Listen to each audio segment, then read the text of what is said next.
vou trazer de novo, inspirado naquilo que foi dito ontem. É claro que o que eu trouxe ontem também é inspirado no que eu já li desse livro Enraizados. Então, a gente só aproveita, né? Ontem, como eu disse, quem esteve aqui ontem, principalmente as mulheres, é óbvio, sabe que mudou a chave, né, do que eu ia trazer, porque eu trouxe de uma hora para outra, mas é totalmente porque eu realmente acredito, né, no que eu consumi, no que eu aprendi sobre ser uma pessoa enraizada em Cristo, tá? E aí eu vou pedir desculpa até para os meninos hoje, eu não lembro a versão quando eu escrevi esse texto, a versão que vai estar da NVI, a versão que vai estar hoje para vocês, já peço desculpas de antemão, mas abra comigo Salmos 1, versículo 3, que eu vou tentar ler então a versão que vocês projetarem ali, para ficar mais fácil em nome de Jesus. Salmos 1, abra sua Bíblia aí, Salmos 1, versículo 3.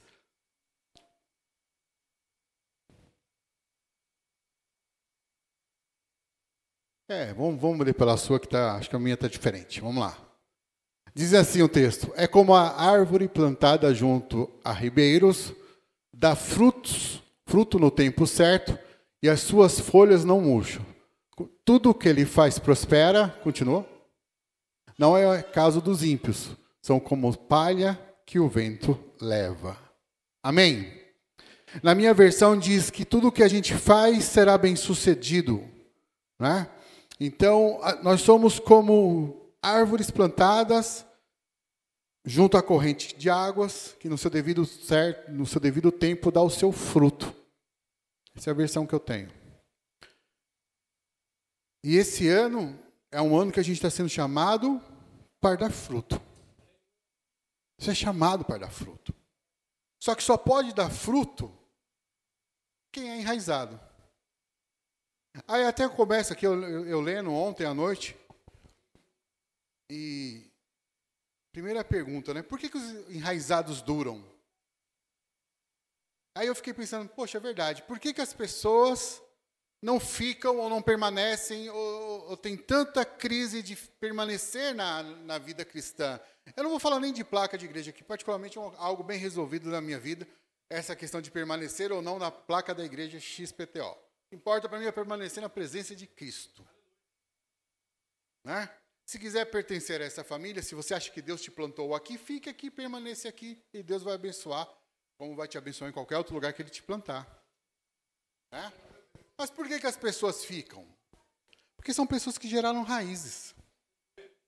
Que têm raízes. No íntimo de cada um de nós, de cada cristão, a gente tem que ter um desejo de impactar o mundo de uma forma visível e duradoura. A gente quer ser uma igreja relevante. Acho que essa palavra que a gente geralmente usa, não é isso? Queremos ser uma igreja relevante. Mas o que define hoje uma igreja ser relevante ou não? Número de membros? Tamanho do prédio? Qualidade da banda? Show de luzes? Cor da parede? Nós até mudamos. Se for cor da parede, nós mudamos. Perceberam? Mudamos. Maurício ficou 2 dias trabalhando aqui. 3, 4. Mas mudou. Vamos deixar mais clean aí. Mas é isso que define uma igreja ser relevante ou não? Será que é isso que vai definir se uma igreja é grande, se ela é relevante onde ela está? Na minha concepção, não.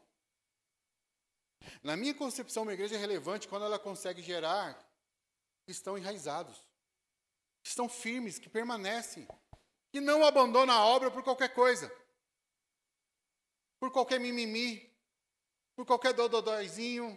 Ah, o Nicolas não falou comigo. Ah, não me deu bom dia, boa noite. Ah, não olhou na minha cara. Quem aqui não olhou na minha cara hoje? Levanta a mão. Aí, ó, não? Os sinceros aí. Então, não fala mais comigo hoje. Aí vai ter que mandar para o encontro, fazer a fila lá. Você que tem birra do seu pastor, vai lá e abraça ele. Pelo amor de Deus, né, gente?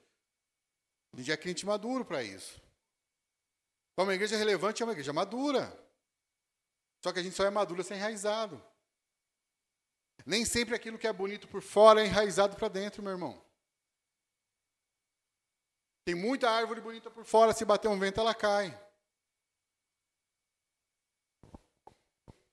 É a historinha talvez do lobo mau. Vai soprar, vai cair, vai soprar, vai cair. Qual é a casa que não caiu? A casa que é alicerçada, que é firme. Nós temos que construir uma casa alicerçada. Você é o alicerce da casa. O que permanece, vai fazer com que a igreja permaneça, é claro, é a vontade, os sonhos e os planos de Deus, é óbvio, mas é um lugar onde os crentes são lançados, alicerçados ali, firmados na rocha. Pode passar o vento que passou. E olha que já passamos o vento, hein? É vento, se for para contar aqui.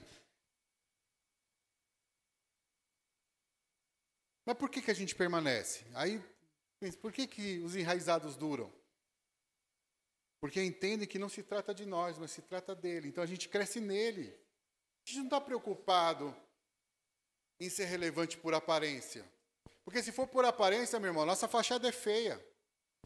Nosso banner é desgastado. O nosso toldo é verde e a nossa parede lá fora é vermelha. Não sei se é uma pizzaria ou se é uma igreja. Mas isso é lá fora. E aqui dentro? Aqui dentro é presença, é vida de Deus, palavra de Deus. Sabe? É um alimentando o outro e é isso que interessa. Romanos 1,16 diz que o poder de Deus para a salvação, o poder de Deus poder de Deus para a salvação de todo aquele que crê. Então a gente crê que esse poder de Deus ele está aqui e ele está agindo em favor de todo aquele que crê. É um poder de Deus que vem agindo aqui dentro de nós, gerando raízes em nós, para que a gente passe o que passe, mas a gente permanece firme. Passe o que passe, a gente permanece na presença. Eu não vou balançar porque eu não consigo fazer a árvore balançando hoje. Talvez o Fernando daqui a pouco vai fazer isso aqui para mim. Se vocês cantarem os galhos secos de uma árvore qualquer, já não foi, não está tão seco também assim não. Em João 15, versículo 5 e depois lá no 16, diz assim: eu sou a videira, vocês são ramos. Se permanecem em mim e eu nele, esse dá muito fruto. Pois sem mim vocês não podem fazer coisa alguma. E lá no 16 ele diz assim: vocês não me escolheram, mas eu escolhi vocês para irem e darem fruto. Veja, meu irmão, ele escolheu você para ir e dar fruto. E aí ele tem uma promessa, como eu disse aqui ontem, uma promessa para nós aqui. Se você permanecer nele,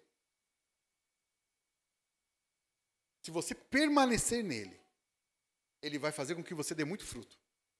Isso não sou eu que digo, isso não é uma palavra de animação, não é a palavra de oba-oba, não é aquela palavra que a gente espera que traga uma animação. Não, é uma palavra de Deus, é uma promessa para você. Se você permanecer nele, você vai dar muito fruto. Então, qual que é o segredo, pastor, para dar fruto? Permanecer nele. Pergunta para quem está do teu lado, você permanece nele? Permanece nele? O segredo é esse, meu irmão, não tem outro jeito, não tem uma fórmula. É como eu falei aqui ontem, né? Não tem um evento, não tem uma estratégia, não tem um curso, não tem nada disso, meu irmão, nada disso, não é nada disso que vai fazer com que você dê frutos. O que vai fazer você dar frutos é você permanecer em Cristo, é você permanecer nele. Fique firme, permaneça, aguenta, sabe? Seja um seguidor de Jesus. Atenda o seu chamado. Viva o seu destino. E aí, tudo isso vai fazer com que você seja o quê? Frutífero. Porque você é chamado, o texto diz, eu escolhi vocês para dar frutos. Então, você é chamado para ser frutífero. Você é chamado para dar fruto. Quem não leu esse livro, chama Enraizados. Eu indico mais uma vez. Leiam esse livro, Enraizados. Se quiser, depois eu mando o link para você, não tem problema. Porque esse livro, ele abriu uma... Nós temos até uma série no YouTube eu falando desse livro. Se eu não estiver enganado, não é isso, Cacá? Ele abriu algo na minha mente que eu não tinha. Porque a gente, às vezes, quer se firmar em coisas que são vãs, que são inúteis, são passageiras. Somente Cristo é eterno. Frutos para a eternidade são frutos enraizados nele. Então, tudo isso faz parte, meu irmão, da minha vida e da sua vida. Fruto significa que alguém vai provar da sua vida. E quando ele provar da sua vida, ela vai ver que a sua vida tem gosto de Jesus, que é a videira.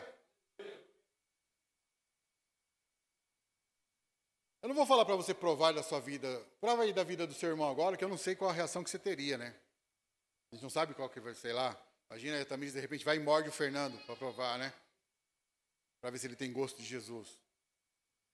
Mas provar a vida do seu irmão para ver se ele tem gosto de Jesus é você ver as atitudes que ele tem no seu dia a dia.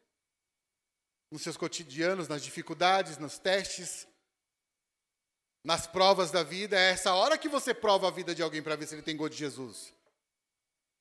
É mais ou menos assim, eu chego aqui e falo, não, isso aí é muito grande. Rodrigo, vem cá. Isso aí não. Eu falo assim, Rodrigo, é só uma ilustração. Fala assim, Rodrigo, dá um tapa na minha cara. Entendeu? Porque eu falei que é muito grande. Aí ele vai dar um tapa na minha cara, certo? Não é pra dar não, calma aí, é só uma ilustração. E aí, meu irmão? Revida ou não revida? Qual que é a minha reação? Vou pro fight ou não vou? Pode ir lá, já ficou vermelho. Acho que ele está pensando muito, vai que ele resolve.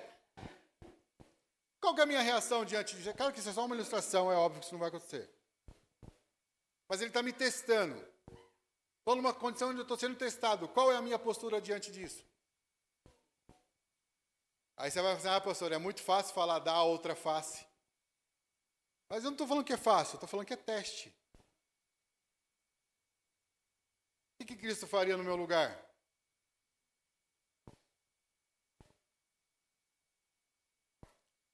Então, meu irmão, são coisas que a gente é testado no dia a dia. Eu vou te dar um exemplo. No seu trabalho, você é testado o tempo todo. E não é um tapa, é uma cobrança. Né? No seu casamento, você é testado o tempo todo, sim ou não? Quem é casado aqui sabe. Relacionamento pai e filhos, testado o tempo todo. Líder de célula, com os seus liderados, o tempo todo. A gente é testado o tempo todo. E é nesse teste que a gente vai ver se a gente tem esse gosto de Jesus, que é a videira. E ter esse gosto de Jesus é que vai fazer com que você seja de fato um cristão. Aí eu vou falar, poxa, você é cristão, cara. Wagner, vamos ser sinceros, às vezes não dá vontade de... Não dá ou não dá? Não vou dar nome para não expor, porque ele está gravando, mas não dá vontade? Dá vontade. Wagner me entende, eu tenho certeza que o Wagner me entende. Mas podemos? Podemos. Então a gente tem que ter sempre isso em mente, meu irmão. Eu preciso ser alguém que as pessoas, quando olham para mim, elas consigam ver Jesus na minha vida através das minhas atitudes, não daquilo que eu só falo. Tem muita gente que fala de Jesus, mas as atitudes não provam, não demonstram o gosto de Jesus, a vida de Jesus. E ele quer, e eu creio que o Pai, ele espera exatamente isso da gente. Ele, se você parar para pensar um pouquinho, eu até fui saindo aqui um pouquinho do texto. Quando ele chama os 12 discípulos para andar com ele, o tempo todo ele está ensinando o que para eles? Sejam meus imitadores, façam como eu faria. Pedro vai, corta a orelha, não é? Do soldado, o que ele fala para o... Pô, por que você não cortou a outra? Foi isso que ele falou? Foi isso que ele falou ou não? Foi lá, colocou de volta, fez um milagre, não é isso? Então veja, o tempo todo ele está ensinando a gente a ser como é. Meu irmão, frutos duradouros só vão acontecer se você permanecer nele. Para isso acontecer, o que isso significa? Você tem que entender que as raízes precisam acontecer antes dos frutos. E por que eu estou falando isso? Tem muita gente que chega e já quer dar fruto, mas nem gerou raiz. E que tipo de fruto a gente vai dar? Que tipo de fruto a gente está gerando? Vou falar algo aqui, olha, a gente já deu muito fruto. Se a gente fosse fazer uma contabilidade de frutos aqui, passou muita gente. Muita gente aqui já. Alguns permanecem, outros não. E nem sempre o problema foi dos frutos que nós geramos. O problema foi das raízes que não foram geradas antes de gerar esses frutos. Frutos de oba-oba, frutos de pressa, frutos gerados por pressão por números. Você tem que ter números, você tem metas, você tem que ter tantas pessoas. Nós passamos por isso lá atrás, vocês lembram disso? Mas nós não temos mais essa pressão há muito tempo. Porque essa consciência foi trazida por Deus para nós, graças a Deus por isso. Né? Mas os mais velhos de casa aqui sabem disso. Metas, números, não, peraí, meu irmão. Menos bêbado, mas não, isso não existe. Não existe uma obra cristã feita de qualquer jeito. Agora não, meu irmão, a gente não tem pressa. A gente quer gerar profundidade. Não tenho pressa, Nicolas, de ver você fazendo o que você fazia antes. Porque eu prefiro que você gere raízes. Tenho pressa, Rodrigão. Porque vai que você, né? Prefiro que você gere raízes. Paloma e Gabriel. Tá vendo? Tá vendo? Sabia. Rafael. Sabia que era com El. Vou dar um exemplo. Paloma e Rafael. Brincadeira, tá, gente? Paloma e Rafael se batizaram há pouco tempo. São um casal carismático, né?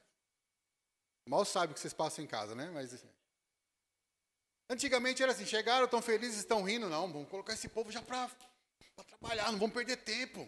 Né? Vamos colocar... A gente vai pôr você para fazer as coisas no tempo. Vamos preparar vocês para isso. Tem que gerar raízes. Porque senão a pressão vai vir, meu irmão. Porque com responsabilidade vem pressão, com pressão vem as lutas. Com a luta, se não tiver raiz, cai. Eu creio, aqui em Deus, tem potencial pra caramba, para fazer bastante coisa. Dá para perceber isso. Mas tem que gerar raiz. E a gente não vai ter pressa com isso. Não é? Tem pressa. Vejo a Edna e o Roberto falando, pastor, estou vindo, tem célula tal dia, preciso ver como que eu vou fazer, mas sem pressa. Tem que preparar as pessoas para estar lá. Então, por quê, meu irmão? Porque antes de frutos, gere raízes. Fala para quem está do teu lado. Antes de frutos, gere raízes. Porque isso vai te deixar forte. É isso que te deixa forte. Meu irmão, na vida, nem sempre você vai ser aquela árvore bonita. Fala para mim uma árvore bonita. Como é que é essa árvore que... IP, obrigado. IP. O IP, quando está florido, não é bonito? Bonito, né? Faz uma sujeira danada, mas é bonito. Não é? E quando está seco? Não. A nossa vida é assim, tem dia que a gente parece um IP. Está tudo bem. Está tudo bonito. Está tudo florido, mas tem época, meu irmão, que a gente está numa sequidão danada. E por que a gente não cai? Por que a gente permanece firme apesar das lutas? Por que a gente não larga? Mesmo quando a gente fala assim, vou largar tudo. Não é isso? Amanhã eu vou entregar tudo. Quer saber? Não vou fazer mais nada. Vou dar um chute pro alto em tudo e vou virar um... Vou falar, hein? Se pegar, pegou, tá bom? Mas não é proposital. Vou virar um crente cadeirante. Você sabe o que é um crente cadeirante? Sabe ou não? É esse que só fica sentado na cadeira fazendo nada. Vou virar o crente cadeirante. Não vou fazer mais nada. Tem alguém que dá vontade de fazer isso. Por que não fazemos? Raízes. As raízes não deixam. Porque quando a gente precisa, quando a gente está nessa crise, a gente está nessa dificuldade, a gente está nessa luta, parece que não tem mais jeito, não tem mais força. Da onde que vem a força para manter a árvore em pé? Das raízes. E essas raízes estão firmadas em quem? Em Cristo. Aí vem o Senhor e te fortalece. Te traz vida, te traz ânimo, te traz resposta, te traz alegria. De onde você menos espera. E aí você vai lá e permanece firme. Firme. E aí você entende que Deus ele plantou essa semente, que é a palavra, né, que lá em Lucas 8:11 diz: este é o sentido da parábola. A semente é a palavra de Deus. A gente lembra da palavra de Deus que foi plantada nas nossas vidas. A gente lembra da palavra de Deus que foi lançada. A gente lembra dessa semente que foi lançada no nosso coração, que gerou raízes, que cresceu firme, forte, está crescendo, meu irmão. E cada dia ela cresce mais um pouquinho. Cada vez que você se alimenta um pouco da palavra, essa raiz cresce mais. Cada vez que você ouve um sermão, essa raiz cresce mais. Cada vez que um louvor toca no seu coração de uma forma diferente, às vezes é o mesmo louvor, mas toca no seu coração de uma forma diferente, essa raiz cresce mais. A gente vai o quê? Deixando que essa semente venha crescendo mais e mais. O seu coração é o seu ponto de conexão com Jesus. É o lugar onde você se tornará enraizado em seu relacionamento com Ele. Ele quer estabelecer uma conexão íntima com você, até o ponto que você esteja plenamente unido a Ele, pensando como Ele, querendo o que Ele quer, falando como Ele e fazendo o que Ele faz. Este é o significado de permanecer nele. Apenas permanecendo nele será possível produzir frutos que duram. Apenas permanecendo nele. Não tem outra forma. Não tem outro jeito. No livro O Poder pela Oração, tem uma frase que diz assim: o homem, e aqui é homem e mulher de Deus, é formado em recintos secretos. Sua vida e suas convicções mais profundas nasceram na comunhão secreta com Deus. Nos momentos mais secretos com Deus, é que essa conexão com o coração de Deus, ela se enraiza, ela cresce, ele te pega, ele te envolve, ele vai fazendo com que você seja envolvido. Você precisa abrir o seu coração para isso. Diga isso para quem está do teu lado. Você precisa abrir seu coração. E com isso eu te explico já uma coisa. O problema não é a igreja que você frequenta. O problema não é o lugar onde você vai. O problema é a dureza do seu coração. É a dureza do seu coração que impede que o seu relacionamento com Deus cresça. Você tem que permitir que o seu coração se quebrante, que o seu coração se abra, para que a palavra ela entre, gere raízes e aí depois você gere frutos. Eu lembro de uma frase que antigamente a gente ouvia muito, né? Deus não resiste, eu ainda acredito nela. Deus não resiste a um coração quebrantado. Deus não resiste a um coração quebrantado. Aí pergunta, há quanto tempo você não quebranta o seu coração de verdade? Você e Deus ali. Há quanto tempo você não... Eu não estou falando isso para que você chore no culto, não é nada disso. Aquele apelo emocional, né? Quanto tempo você não chora ouvindo um louvor? Lá no banheiro, quando você vai tomar seu banho, põe um louvorzinho lá, aí você está ali, aquele louvor pega e você chora, seu coração se rasga. Ou quando você está orando de joelho, seu coração rasga. Ou quando você está na cela, na hora do louvor, seu coração rasga. Ou no culto aqui mesmo. Há quanto tempo isso não acontece? Porque, meu irmão, existe um tempo para que tudo isso aconteça. Quando a gente fala de gerar raízes, para Josué, na vida de Josué, eu não vou entrar muito em detalhes, porque o tempo não vai permitir, mas Josué durou cerca de 13 anos até ele se tornar uma pessoa madura, até ele viver aquilo que Deus tinha para ele. Moisés teve que passar 40 anos pastoreando o povo no deserto, até que ele estivesse pronto para liderar os israelitas. O próprio Jesus, o Senhor Jesus, ficou 30 anos sendo preparado para exercer o seu ministério em 3 anos. Mas eu queria falar um pouco de Davi aqui. Porque Davi,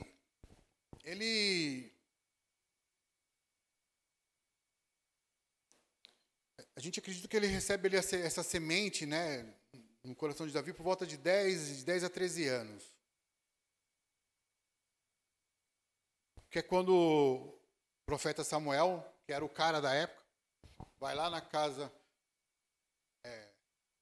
de Davi e fala assim, vim aqui buscar aquele que será escolhido. Passa todos os irmãos, seriam, esses aqui são os caras. Não, nenhum deles Não é nenhum deles. Aí ele fala, não, mas eu tenho mais um menino pequenininho. Né? Aí manda chamá-lo. Vocês conhecem a história? Aí fala, é ele. Aí vem aquele texto, que o Senhor vê, não como homem vê, mas que o Senhor olha para o coração. Olhou no coração de Davi e falou, é ele, plantou a semente. Vou plantar a semente no coração dele. Só que até Davi virar rei, meu irmão, não foi de um dia para o outro, como alguns acham. Passou por muita coisa ainda. Ficou muito tempo ainda trabalhando, fazendo, gerando, até aquilo de fato acontecer, sabe? Porque Deus ele não queria outro rei igual Saul. Um rei de aparência, um rei preocupado com o título, um rei sem se preocupar com as coisas que Deus queria, que o Senhor queria. Não, ele queria um rei que tivesse um coração segundo o coração dele. Segundo a vontade dele. Então ele plantou a semente lá no coração de Davi, né? Eu creio que Samuel olhou para ele e falou, esse é o rei. É esse aí. Vou até ler o texto para você. 2 Samuel 5, versículo 3. Diz assim. Assim, pois todos os anciões de Israel vieram ter com o rei em Hebrom. E o rei Davi fez com eles aliança em Hebrom perante o Senhor. Ungiram Davi rei sobre Israel. Da idade de 30 anos era Davi quando começou a reinar. Quantos anos tinha Davi? 30. Com quantos anos a história mais ou menos, né? Dizem que ele foi apontado por Samuel de 13 anos, de 10 a 13 anos. Vamos chutar aí, 17 anos, meu irmão, gerando raízes. 17 anos, Vagnão. Mas esse foi o tempo dele, não significa que é o meu, que é o seu. Foi o tempo dele. São 17 anos, meu irmão, 17 a 20 anos aí, desenvolvendo raízes em Davi. E levá-lo ali a estar a ponto de ter frutos visíveis. Fala, agora ele está pronto. Agora eu vou ungí-lo a rei. Agora eu vou fazer com que ele dê frutos. E o interessante disso tudo, é que quando a gente olha para Davi, apesar disso tudo, a gente ainda sabe que Davi erra depois. Sim ou não? Meu irmão, 17 a 20 anos gerando raízes. E depois a gente ainda vai ver que Davi erra. O que a gente aprende com isso? A gente tem que estar sempre gerando raízes. Mas quando Davi errou, qual foi a primeira coisa que ele fez? Se arrepender. Rasgou as vestes. Porque ele sabia que o coração quebrantado dele era o segredo para ele voltar à intimidade, à presença, a crescer em Deus. E é isso que a gente tem que fazer aqui, meu irmão. A gente tem que ter paixão por raízes. Paixão por raízes. Sem raízes profundas, meu irmão, não há frutos. E se não houver se houver frutos, não é do tipo que fica. Vou falar de novo. Sem raízes profundas, não há fruto. E se tiver fruto, não são do tipo que fica. Te lembra alguma coisa isso? Acabei de falar da cobrança, do oba-oba, da pressão, do faz de qualquer jeito, faz por fazer, não importa, gera número, não era? Passa número, gera em número. Faz de qualquer maneira, não! A obra de Deus não pode ser de qualquer maneira. A obra de Deus tem que respeitar processos, tem que respeitar etapas.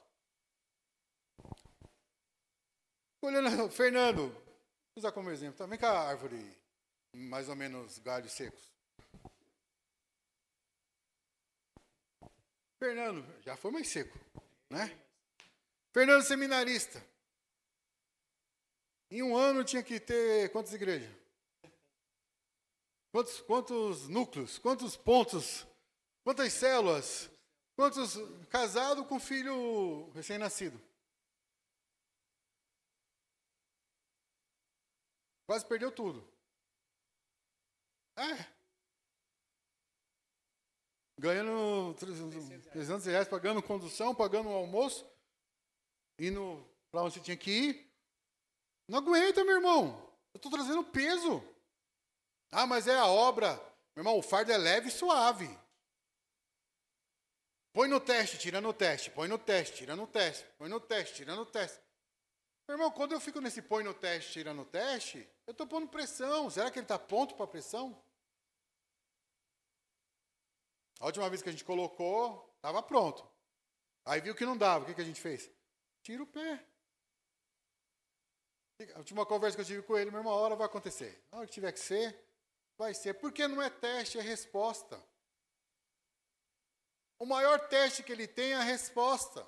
E a resposta, eu sempre falo para ele, que não é uma resposta que é minha. Não sou eu que vou falar para ele. Olha, você é pastor. Quem vai falar para ele que ele é pastor? As ovelhas, não sou eu. A Bíblia diz que as ovelhas conhecem a voz do pastor. O teste é esse.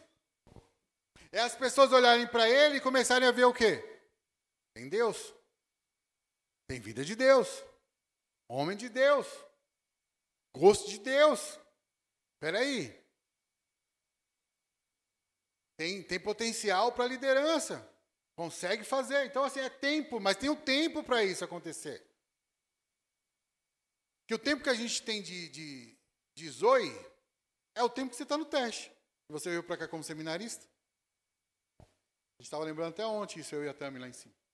Do tempo, né? É o tempo que você está de seminarista aqui. Ela já foi seminarista, já passou, já se formou, teólogo formado. O melhor da turma, hein? Ó, gosto de falar aqui, o melhor da turma, tenho orgulho de falar isso. Mostrava lá, o melhor da turma, o melhor da turma. Mas é o que a gente sempre falou, né? Só teoria não leva ninguém a nada. O pastor tem que ter cheiro de ovelha. E para ter cheiro de ovelha tem que estar no meio das ovelhas. Né? Então veja, meu irmão, que... Mas uma coisa ele tem, paixão por raízes. O que eu posso falar? Paixão por aprender, por crescer, por querer mais profundidade, mais intimidade. Não é só ele não, tem muita gente aqui que tem isso. Pergunta para quem está do teu lado. Você tem paixão por raízes?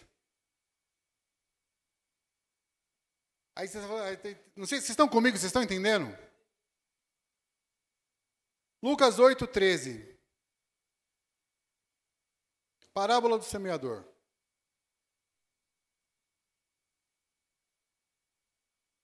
A que caiu sobre as pedras são os que ouvindo a palavra e receberam com alegria.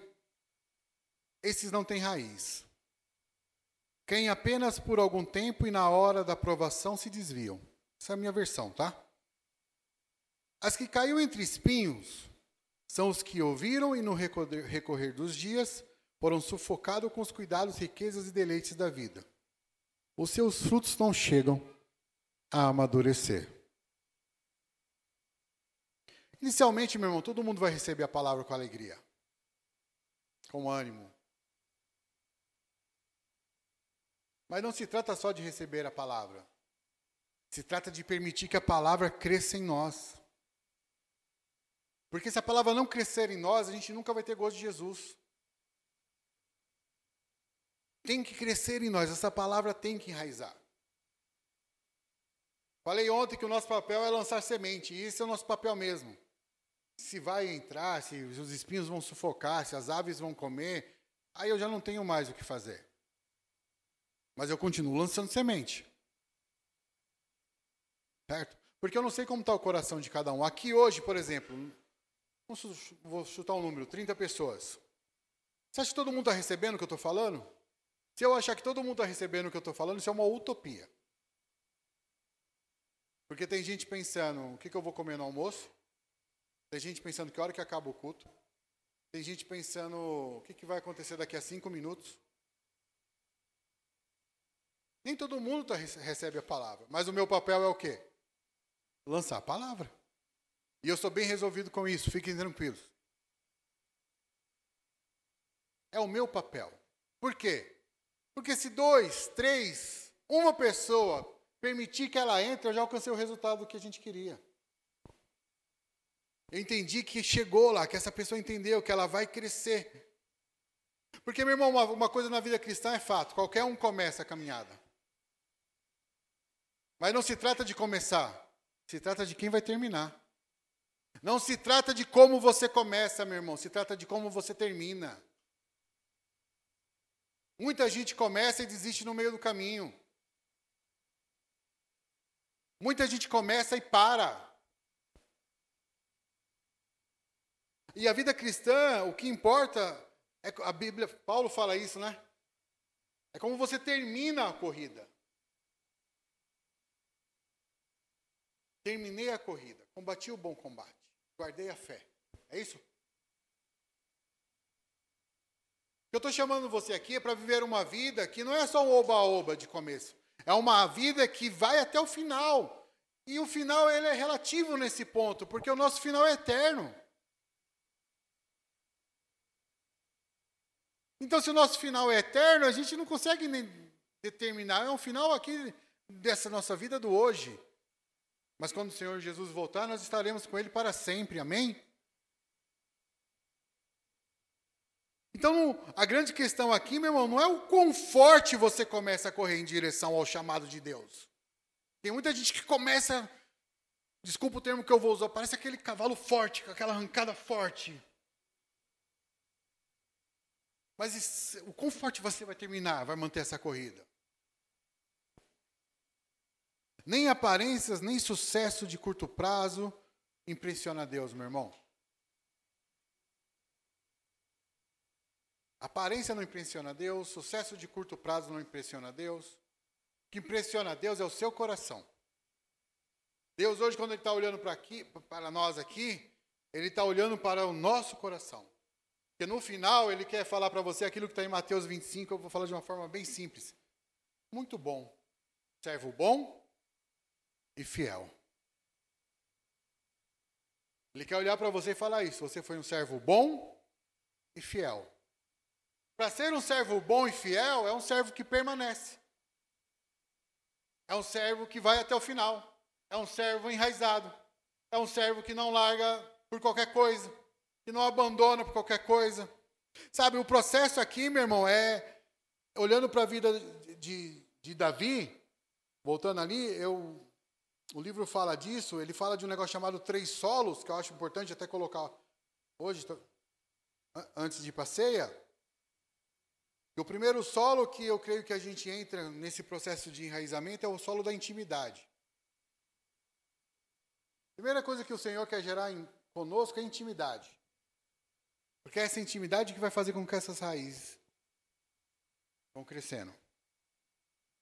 Sabe, é quando Davi, eu olhando para a vida de Davi, eu imagino Davi ali no campo, cuidando das ovelhas, falando com Deus, conversando com Ele, aprendendo, ouvindo. No campo, eu imagino Davi desenvolvendo a vida do secreto. Porque era ele, as ovelhas e mais nada. Então ali ele falava com Deus, conversava com Deus. Aí depois a gente vê também o segundo solo, que é o solo do serviço. Porque quem conhece a história de Davi, vê que Davi depois ele é colocado a servir. Seu pai coloca ele para servir os seus irmãos na guerra. Se fosse hoje, seria assim, vai lá levar a marmita dos seus irmãos, estão lá na guerra. Ia todo dia lá levar a marmita. Imagina, o profeta chegou para ele e falou, olha, esse vai ser o rei. Só que agora, até isso acontecer, você vai servir. Os irmãos dele devem ter ficado chateados, né? Para não falar outra coisa. Bravos, desiludidos, tristes, decepcionados, magoados. Perdi a motivação. Não sou mais obrigado. O que mais a gente usa hoje em dia? Não é? Não sou mais, quer saber? Não sou mais obrigado. Não quero mais. Não é o Fernando que é o líder? Então é o Fernando que faz. Mais ou menos isso, tá? Aí fala assim, não, Davi, você vai lá e vai servir eles lá. Aí ele ficou um tempo servindo. Indo e voltando.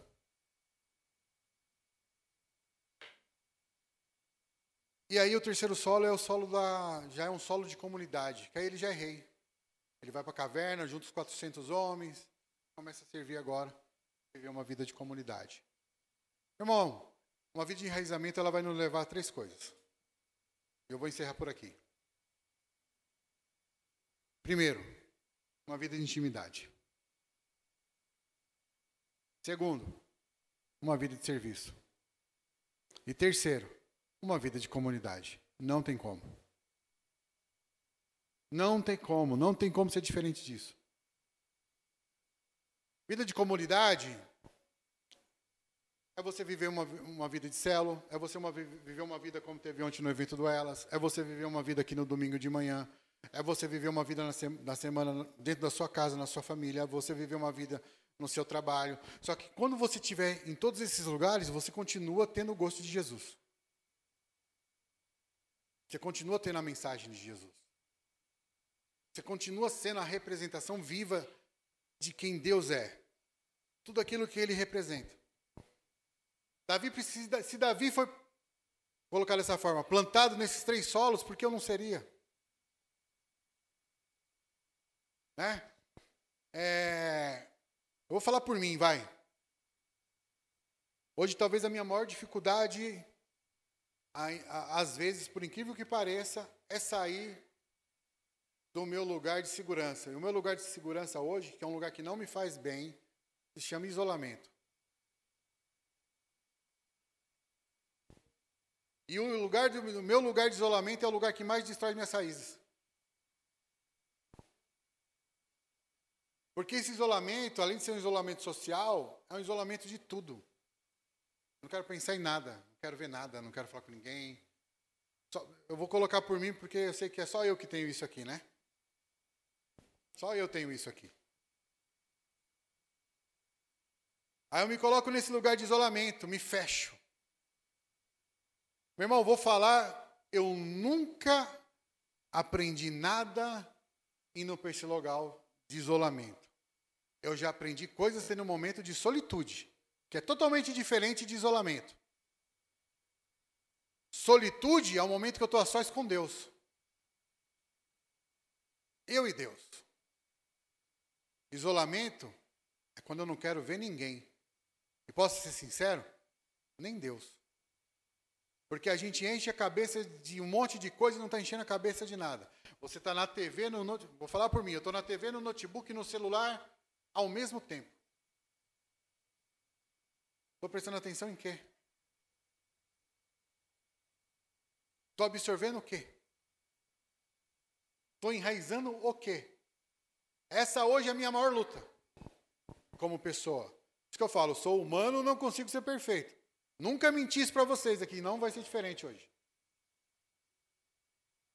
Então eu luto. O meu solo hoje, falando para mim, o meu solo de luta hoje, eu não tenho problema com o solo da intimidade. Quando eu estou com Deus, eu estou com Deus, eu busco intimidade com Ele. Eu não tenho solo de serviço, estou aqui com dor e estou aqui servindo. Não tenho problema. O meu problema hoje é quando esse solo da comunidade, em vez de eu estar no solo da comunidade, eu vou para o solo de isolamento. E, às vezes eu viro até o celular assim, ó.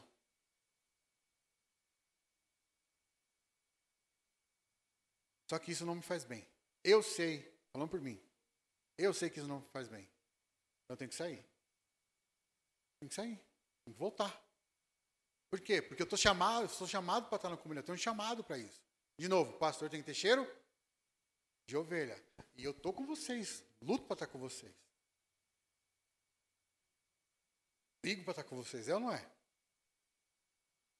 Então eu sei. Por que eu estou trazendo isso aqui, dividindo isso com vocês hoje? Porque a gente tem que fazer a nossa própria análise e saber onde a gente tem que crescer em raiz. Eu estou aqui, Deus, Senhor, não deixa eu ficar aqui não. Deixa eu entrar nessa... Não quero isso não. Não sou assim, eu sou bem claro. Eu não sou assim. Eu não quero ser assim. E eu não vou ficar assim. Eu posso estar assim, mas eu não sou assim. Porque, meu irmão, o que me faz ter essa certeza para lutar dessa forma? Eu tenho raízes. Eu tenho raízes. Se não fosse raízes, meu irmão, vou falar a verdade, já tinha fechado a porta. Mudado o número do celular. Largado tudo. Mas as raízes não deixam. Eu tenho raízes E eu vejo ramos na minha vida, que são vocês. Ramos. Eu não sou árvore. Vou deixar bem claro, a videira é ele. Mas eu sei que de mim também sai ramos. Como de você também sai ramos. De mim também sai frutos. Como de vocês também sai frutos. Mas sempre ligado na videira. Na árvore. Que é Jesus. Amém? Fique em pé em nome de Jesus, meu irmão.